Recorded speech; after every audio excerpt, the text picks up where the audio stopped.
Tak ingin menyerah di tengah pandemi COVID-19, guru dan siswa Sekolah Menengah Kejuruan Mutiara Kolbu di Cianjur, Jawa Barat gelar kegiatan praktik di teras rumah hingga di pos kamling. Ini dilakukan mengingat tidak semua mata pelajaran bisa dilakukan secara daring. Meski demikian, mereka berharap KBM tatap muka bisa kembali digelar di sekolah mereka. Kegiatan belajar mengajar tatap muka di sekolah hingga kini memang belum bisa digelar akibat pandemi COVID-19. Sejumlah sekolah di Kabupaten Cianjur pun masih belajar jarak jauh secara daring atau menggunakan media internet. Ternyata tidak semua mata pelajaran bisa dilakukan secara daring.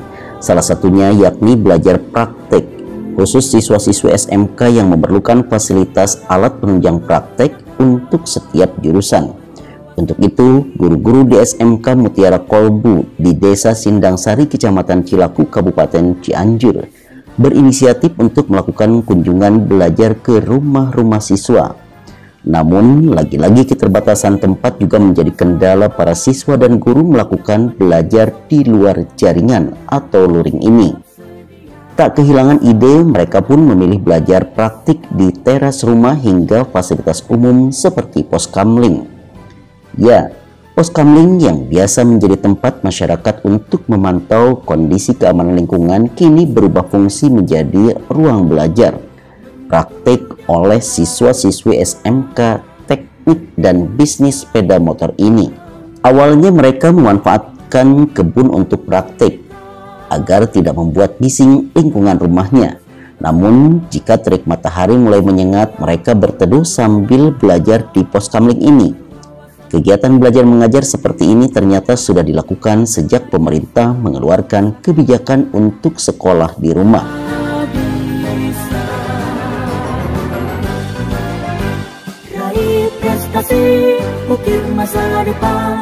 Pas masa pandemi gitu. Mulai di sini. Iya. Belajarnya berapa kali seminggu? Dalam 1 minggu tuh sekali. Ya. Ini apa aja praktek di sini biasanya? Praktek di sini tentang engineering mesin begitu. Ini gurunya yang datang sini? Ya, gurunya. Gimana suka dukanya belajar di tempat nggak biasa? Suka dukanya belajar yang nggak biasa itu gak seru gitu, kayak sama teman-teman yang lain. Gak normal seperti dulu gitu. Emang harapannya gimana? Harapan buat kedepannya semoga corona cepat hilang, semoga Indonesia membaik. Selain pos kamling, teras rumah pun menjadi lokasi belajar siswa-siswi jurusan tata busana dalam praktek menjahit. Tidak adanya mesin jahit membuat mereka harus bersabar menunggu kunjungan sang guru agar bisa melakukan praktek.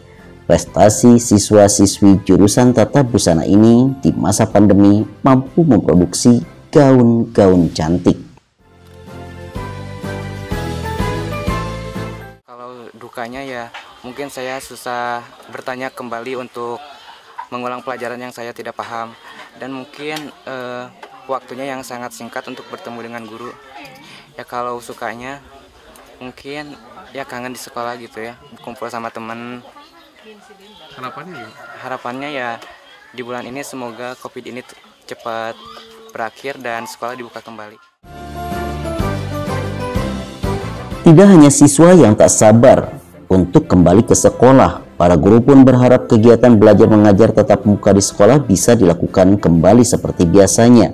Mengingat seluruh guru-guru di sekolah ini tinggal di rumah yang jauh dari lokasi sekolah. Seperti yang dirasakan oleh Yeti Rosita, guru program tata busana yang biasa menempuh jarak 11 km dari rumahnya menuju sekolah. Namun kini Yeti harus menempuh jarak yang bisa mencapai 2 kali lipat untuk bisa melakukan home visit ke rumah siswa. Praktek di rumah ini kendalanya itu kalau untuk memotong bahan ya Pak ya, karena kalau memotong bahan itu kan bahannya lebar, sementara rata-rata rumah peserta didik itu agak kecil, jadi sulit, kita sulit, gak ada lokasinya. Tapi kalau untuk peralatan dan sebagainya aman? Alhamdulillah kalau untuk peralatan aman, tetapi kalau untuk bahan-bahan kita itu kesulitannya karena kita jaraknya ke perkotaan atau ke pertokoan itu jauh ya, sehingga siswa itu untuk mengadakan peralatan atau misalnya kalau ada sedikit-sedikit yang kurang sulit. Harus nitip ke ibu kan? Iya, nitip ke ibu. Jadi saya itu selain belanja yang memang keperluan sekolah, juga saya itu dititipi belanja oleh siswa. Siswa ya? Ya. Bu gimana Bu, suka dukanya belajar seperti ini Bu? Kalau sukanya saya jadi tahu beberapa tempat ya, jadi macam-macam karakter masyarakat dan lain sebagainya. Tetapi untuk dukanya itu kadang-kadang kalau ada yang tidak bisa dilewati motor, jadi saya harus jalan kaki atau kadang-kadang melintas ke sungai seperti itu. Sehingga kadang-kadang saya jarang tepat waktu sampai ke lokasi, tidak bisa diprediksi. Raih prestasi, ukir masa depan, menerjang zaman menyongsong pembangunan. Program kunjungan belajar yang dilakukan para guru ini 3 kali dalam seminggu secara bergantian, yakni untuk kelas 10, kelas 11, dan kelas 12. Untuk satu kelasnya dibagi menjadi beberapa kelompok, hanya dibatasi sebanyak 5 orang siswa. Ini dilakukan dalam rangka menerapkan protokol kesehatan, serta menghindari adanya penyebaran atau klaster baru COVID-19 di sekolah. Iman Sulaiman untuk kabar Cianjur TV. Kita generasi bangsa, provinsi yang unggul merata, berwawasan tinggi, berbudi mulia, giat belajar selalu berusaha. SMK bisa.